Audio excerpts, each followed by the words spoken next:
Lagi mau cari first car, terus bingung mau milih yang mana?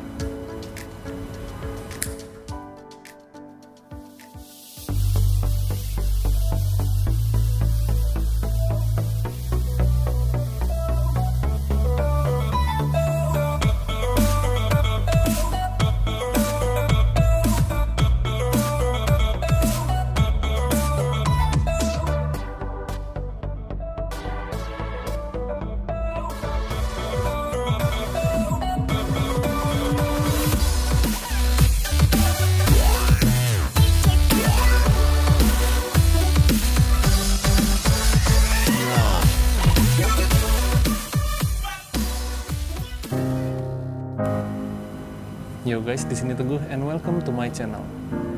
Channel ini akan berisi video review, video DIY, video vlog, dan video entertain. Nah, kalau sesuai dengan intro di awal tadi, mungkin ada beberapa di antara lu semua yang lagi bingung dalam memilih mobil sebagai first car-nya. Ya, agak susah sih sebenarnya untuk memilih itu. Tapi, semoga video kali ini bisa menjadi salah satu referensi buat kalian.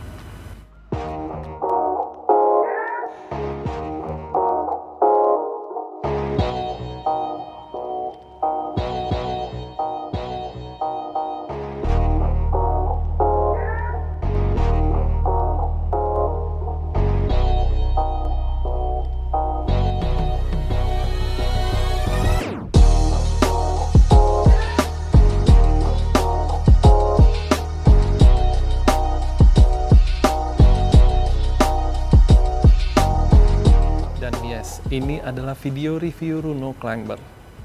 Nah, sebelumnya disclaimer dulu. Video kali ini akan jauh lebih tentang look and feel, desain, USP produk, serta my personal opinion. Jadi, kalau ditanya, apakah Runo Climber ini cocok untuk jadi your first car? Ini jawabannya. Kalau bicara personal opinion, kita mulai aja dari looks dan desainnya. Nah, pendapat gue pribadi tentang Runo Climber ini adalah menampilkan kesan city car yang compact, eye-catching, adventures, dan sporty. Kenapa gue bilang demikian? Runo Climber ini memiliki mesin berkapasitas 1000 cc 3 silinder dengan tenaga yang dihasilkan adalah 68 PS dan torsi 91 Nm. Ini cocok untuk menjadi city car. By the way, ini versi AMT-nya. Ada juga versi manualnya.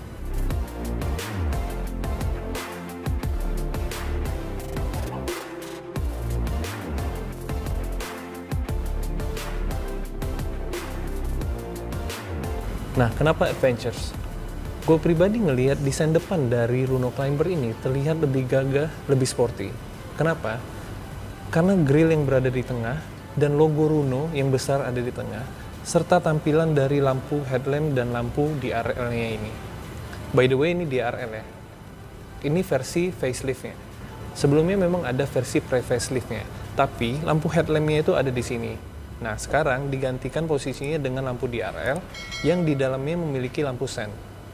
Lampu headlamp-nya ada di bawah, tapi ini jauh lebih sipit daripada versi sebelumnya.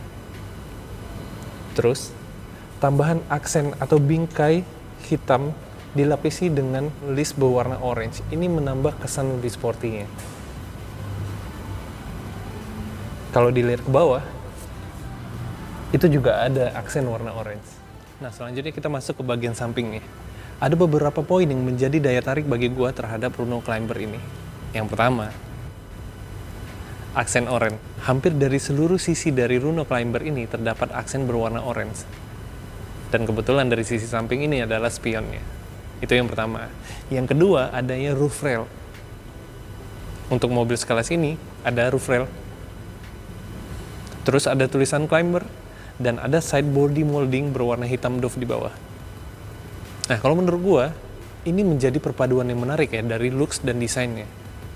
Gue yakin sih Runo Climber ini kalau ada di jalanan akan menjadi attraction bagi orang.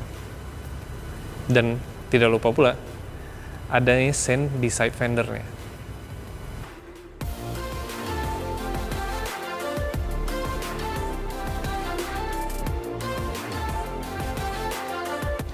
Nah, ini jadi salah satu fitur yang menarik dan cocok untuk di jalanan Indonesia atau di jalanan di Jakarta. Karena jalanan di Jakarta itu kan sedikit crowded padat, dan orang mepet-mepet di setiap lampu merah. By the way, Runo Climber ini adalah CBU dari India. Dan jalanan di India notabene lebih agak sedikit parah ya dibanding Indonesia. Ini fitur cukup menarik ya. Jadi kalau misalnya kenapa-napa di jalan atau kesenggol motor dan kesenggol mobil, spionnya ini cukup aman. Nah, ternyata roof rail ini adalah sebuah aksesoris. Karena di sini ada terdapat tulisan caution, do not apply load. Jadi, lu sama sekali tidak bisa menambahkan beban di atas ini. Tapi cukup keren sih sebenarnya. Secara looks dan desain, ini cukup menampilkan kesan lebih sportinya.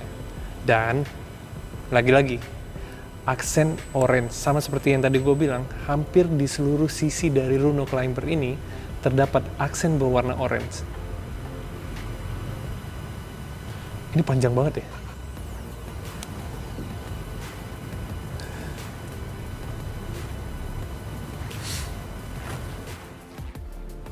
Nah, selanjutnya kita lihat di sisi belakangnya.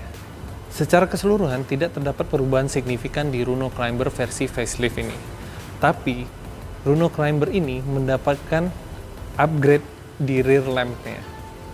Jadi, kesan futuristik atau kesan modern dari Runo Climber ini lebih terlihat. Nah, di sini juga terdapat spoiler, tapi tidak terdapat rear defogger beserta rear wiper-nya. Tetap masih mendapatkan stop lamp. Nah, di bawahnya, kalau misalnya kita lihat agak sedikit ke bawah, Runo Climber ini tetap mendapatkan 3 titik sensor parkir. Yang unik dari semuanya adalah penempatan kamera belakang atau kamera mundurnya. Kalau misalnya mobil-mobil lain, itu menempatkan kamera mundurnya pada tuas pembuka bagasi atau dekat plat nomor. Nah, di Runo Climber ini, penempatannya adalah di tengah-tengah logo Runo-nya.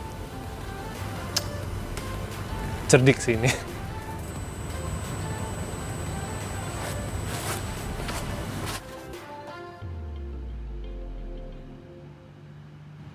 Oke, sekarang kita akan cek di dalam ya. Let's go.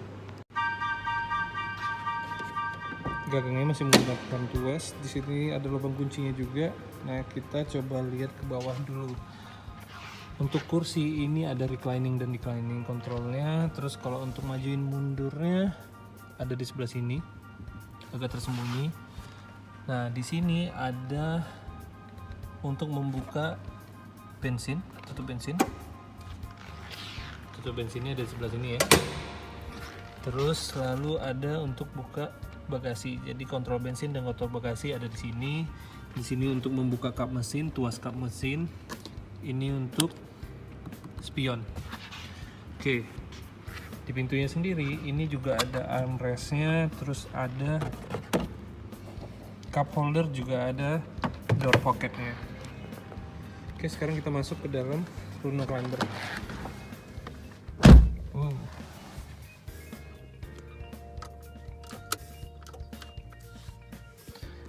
Nah, secara point of view gue, pertama kali gue ngelihat setirnya Runo Climber ini, ingat gak tadi gue bilang ini kesannya sporty dan adventurous? Ini cukup mewakili itu. Keren sih ini. Oh, dia klaksonnya di samping, tidak di tengah. Kita coba suaranya. Suaranya begitu. Terus selanjutnya ini ada tuas untuk headlamp, lampu sen. Kita coba nyalain dulu. Ini kuncinya ditutup, ini karena lagi pandemik.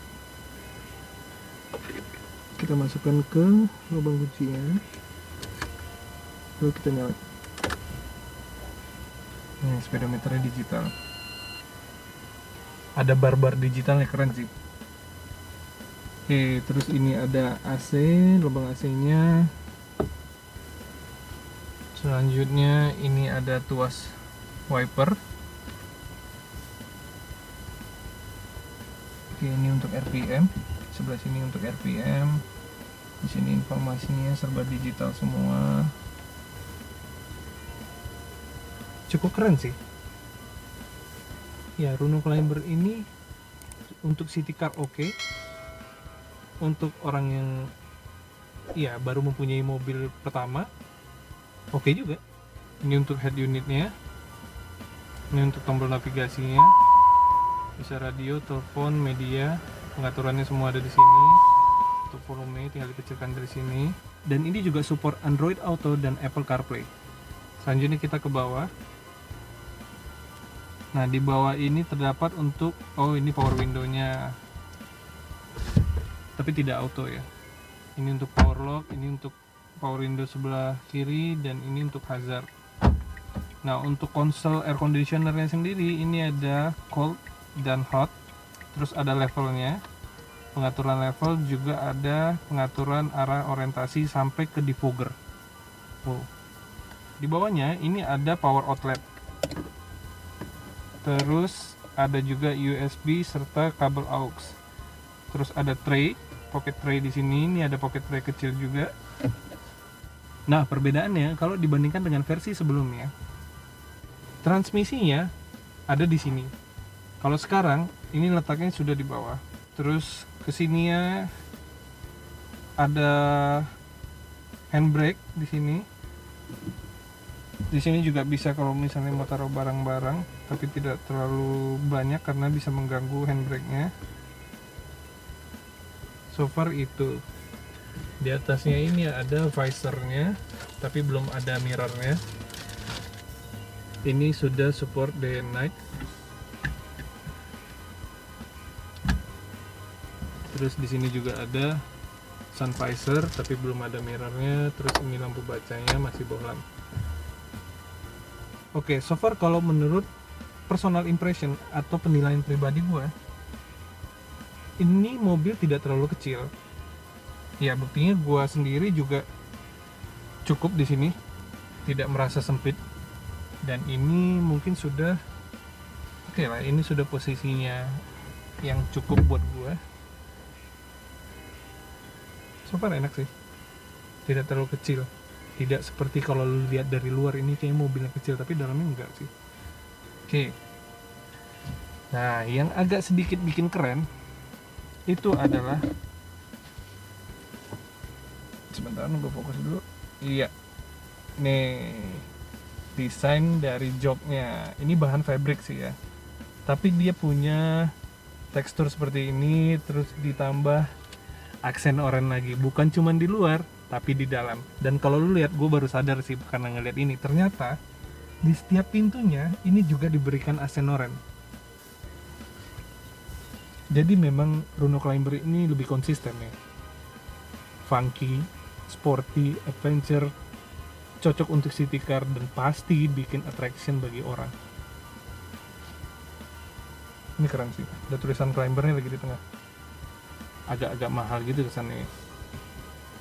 Oke, selanjutnya kita ke seat belakang.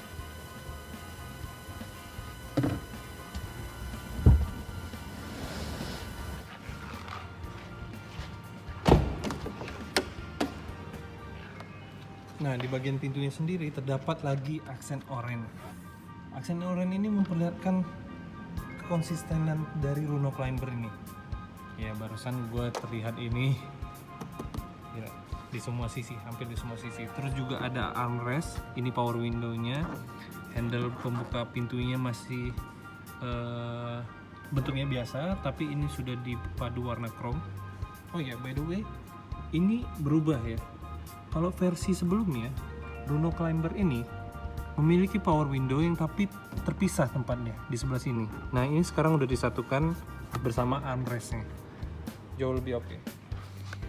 Oke, untuk tempat duduk belakang ini cuman bisa dilipat berbarengan. Ini cuman bisa dilipat berbarengan, tidak bisa satu. Oke, kita akan coba masuk. Ya, headroomnya agak sedikit pendek dan lu harus berhati-hati.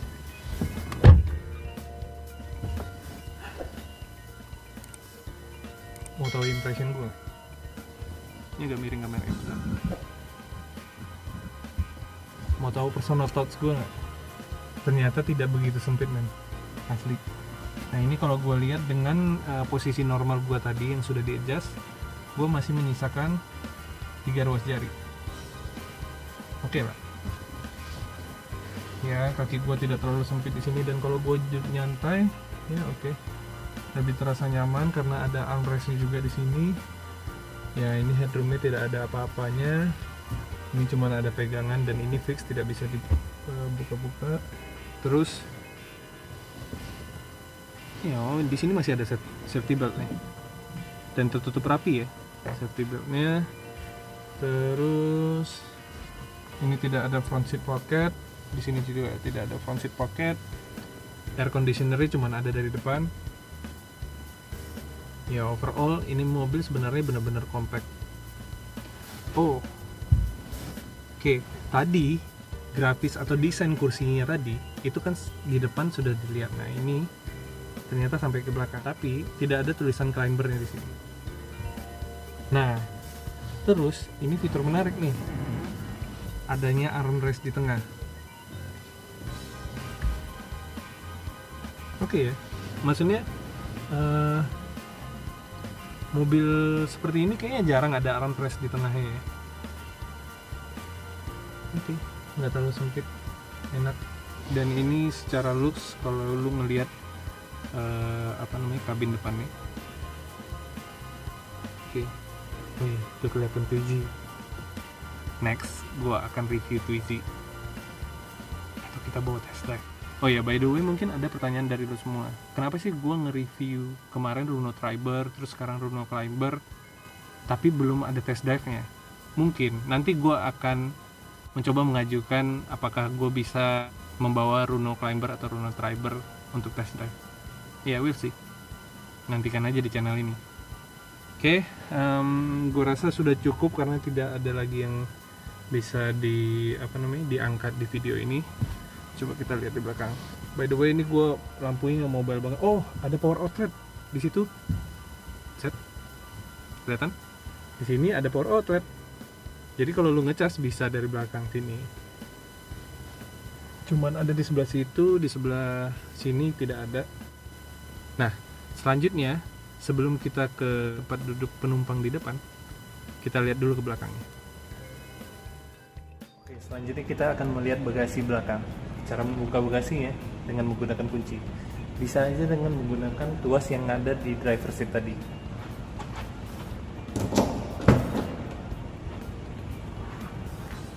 Nah, inilah bagasinya, storage bagasinya. Di sini ada partisi, lu bisa menaruh benda apapun di atas ini.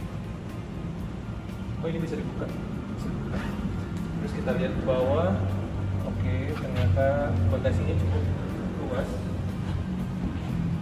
Sorry, gua harus mengarahkan lampunya dulu.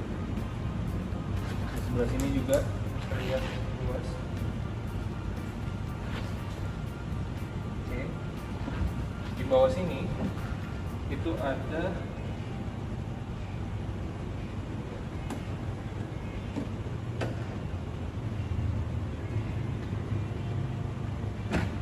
bawah sini ada ban serepnya, masih pakai velg kaleng. Di sini tidak di cover apapun, langsung bodinya tadi sudah di finishing juga, sama seperti di sebelah sini.